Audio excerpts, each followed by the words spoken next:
Assalamualaikum warahmatullahi wabarakatuh. Izin memperkenalkan diri, nama saya Aura Rahma Adiba dengan NIM 2023-11246. Kali ini saya akan mempresentasikan mengenai proyek untuk tugas akhir di modul 1 microcontroller. Saya dari kelompok 5 kelas TEF. Nah, untuk modul 1 ini judulnya itu adalah pengenalan pemrograman input dan output pada microcontroller. Nah, di sini kita bakal lanjut untuk perakitan alat dari percobaan yang akan kita lakukan ini. Lihat nona makin gagah, bikin kakak jadi suka. Dulu ada rambut kepang dua, sekarang rambut merah-merah. Kakak lihat tambah manis, pulang rantau dari mana? Aduh ada nona jantan, lalu pasang gaya depan kakak. Kakak jadi jatuh, kakak tak bola balik. Lihat ada nona, semakin menyala, kakak hati susah, ada bikin kakak mete tidur malam. Oke, selanjutnya di sini kita akan ngebahas bagaimana rangkaian yang ada di modul 1 untuk percobaan modul 1 di microcontroller.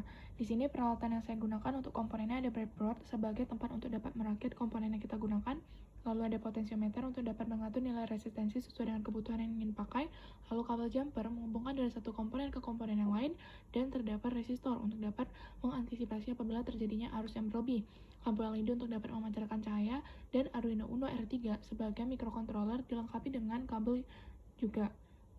Kita memakai software yang membantunya adalah Arduino Uno IDE. Di sini pin yang saya gunakan untuk penempatan posisinya dimulai dari LED. Untuk kaki yang lebih panjang itu saya hubungkan ke yang bagian sini. Sedangkan untuk yang negatif ini kaki yang lebih pendek. Lalu dihubungkan lagi ke resistor. Resistor ini posisinya harus di depan dari LED-nya dan dihubungkan ke Arduino Uno melalui kabel jumper. Nah, di sini pin yang saya gunakan, begitu juga untuk 4 lampu LED selanjutnya, itu saya gunakan pin 8, 9, 10, 11. Bisa dilihat di sini pin yang saya gunakan untuk kabel jumper yang warna biru 8, 9, 10, 11. Lalu dilanjutkan dengan potensiometer. Potensiometer di sini terdapat 3 terminal. Untuk kabel jumper yang warna oranye saya hubungkan ke pin 5 volt. Kabel jumper warna oranye.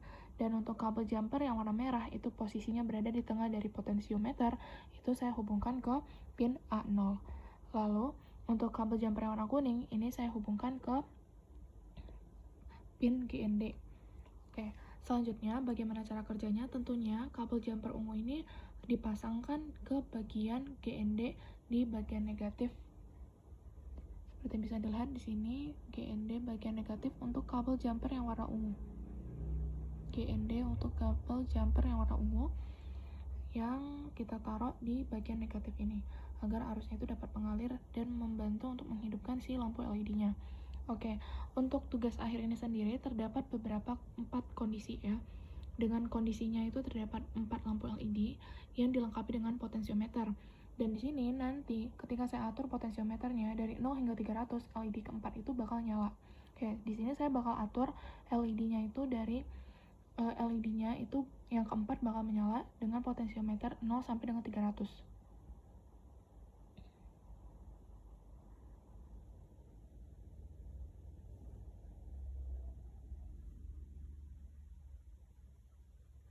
Nah, ketika lampu keempat ini menyala, berarti ini adalah kondisi ketika lampu LED keempatnya itu menyala dan posisi dari potensiometernya itu adalah diputar dari 0 hingga 300.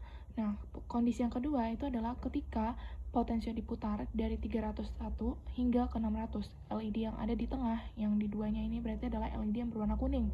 Itu bakal menyala. Dan di samping kanan kirinya itu bakal mati. Ini saya putar. Oke, setelah saya putar, terbukti bahwa lampu LED yang di tengahnya itu warna kuning, menyala. Kondisi yang ketiga selanjutnya, ketika potensio itu diputar dari 601 hingga ke 800, LED kiri kanannya itu yang bakal nyala dan tengahnya ini keduanya ini bakal mati. Kita putar lagi.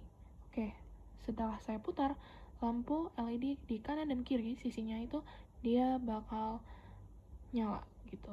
Itu kondisi yang ketiga. Dan kondisi yang terakhir itu ketika potensio diputar dari 801 sampai 1023, maka LED-nya itu akan mati semua. Nah, Setelah saya putar, berarti ini kondisi dari 801 hingga 1023. LED-nya ini mati semua. Oke, selanjutnya ini saya bakal melanjutkan ke pembahasan coding yang saya gunakan agar dapat menjalankan lampu LED dari tugas akhir modul 1 tadi. Nah, di sini saya menggunakan perintah yang menunjukkan pin yang saya gunakan.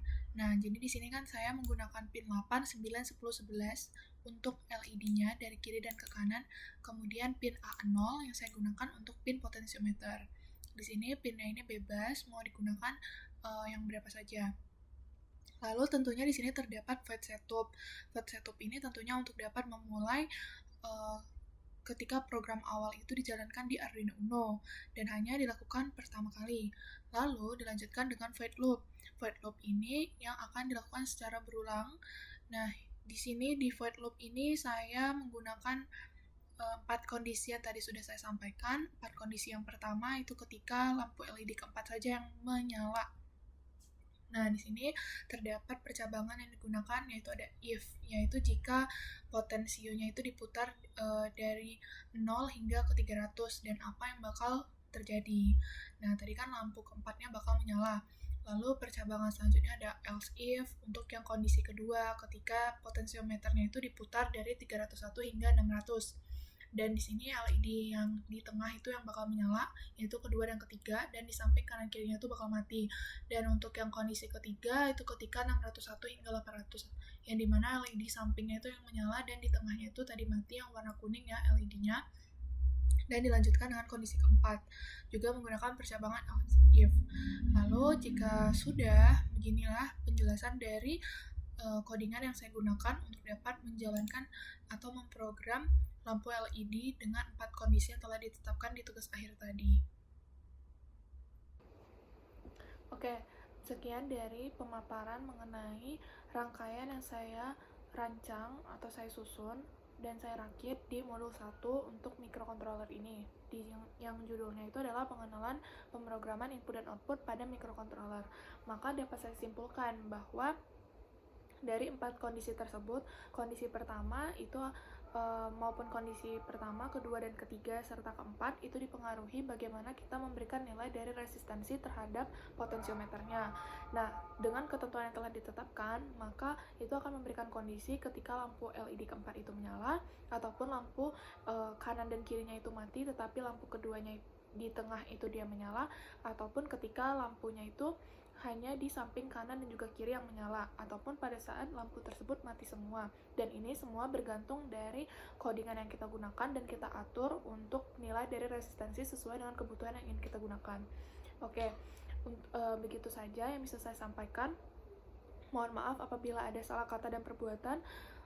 Wabillahi taufiq wal hidayah. Saya akhiri dengan mengucap wassalamualaikum warahmatullahi wabarakatuh.